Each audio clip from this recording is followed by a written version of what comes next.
বাদশাহ জুলকারনাইনের কথা শুনছেন।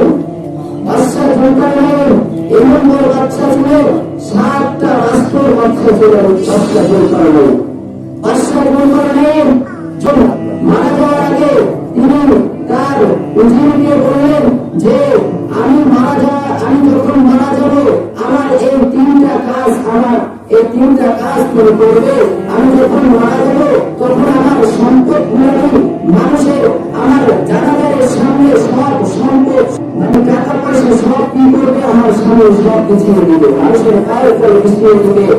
আর 2 নম্বরে আমাকে যখন কবরস্থানে নেবে, আমাকে যখন কবরস্থানে কারা নেবে জানো? আমাকে ওই কবরস্থানে ওই ডাক্তাররা নেবে, যে ডাক্তার আমার চিকিৎসা করে, ওই ডাক্তাররা আমার খাটনা ধরে ধরে তারপরে কি কবরস্থানে নেবে। 2 নম্বর ওসিয়ত করে গেলেন। 3 নম্বর ওসিয়ত যে আমি যখন মারা যাব আমার দুই হাত এবং খাটনা থেকে বের করে দিবে, 2টা হাতই খাটনা থেকে বের করে দিবে। একজন মানুষ বলতেছেন যে দেখ বাদশাহ জুলকারনাইন এখনো কি তার হয় নাই, এখনো সম্পত্তি চাইতেছে, মানুষের মাঝে আরো চাইতেছে। বাদশাহ জুলকারনাইন এখনো বেঁচে নাই, তার এখনো বেঁচে নাই, তারও আরো লাগবে।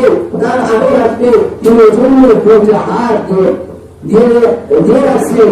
তখন ইমানদার ব্যক্তি বলতেছেন যে বাদশাহ জুলকারনাইন এটা বোঝাতে চায় নাই, বাদশাহ জুলকারনাইন বোঝাতে চেয়েছে যে হে দুনিয়ার মানুষেরা তোমরা শুনে রাখো যে আমি 7টা রাষ্ট্রের বাদশাহ। আমি 7টা রাষ্ট্রের বাদশাহ হয়েও আমি আজকে খালি হাতে চলে যাইতেছি ওই কবর জগতে। বাদশাহ জুলকারনাইন এটা বোঝাতে চেয়েছে দেখো তো আমার স্বর্ণ টাকা পয়সা সব আমার পায়ের নিচে পিছিয়ে দিয়েছে, আমার মাটির নিচে সব পিছিয়ে দিয়েছে। আর দেখো আমি তো মারা যাইতেছি, আর দুনিয়ার কোন ডাক্তার আমাকে বাঁচাইতে পারবে না। আমার যখন মৃত্যু চলে আসছে, আমি চলে গেছি, আমাকে কোন ডাক্তারও বাঁচাইতে পারে নাই। এই যা দেখো ডাক্তার কি করতেছে, আমার খাটনা ধরে তারা কি করতেছে, কবরস্থানে নিয়ে যাইতেছে। এটা বোঝাতে চাইছে যে তোমাকে কোন দুনিয়ার কোন ডাক্তার তোমাকে বাঁচাইতে পারবে না, যদি তোমার রোগ তোমার সামনে চলে আসে।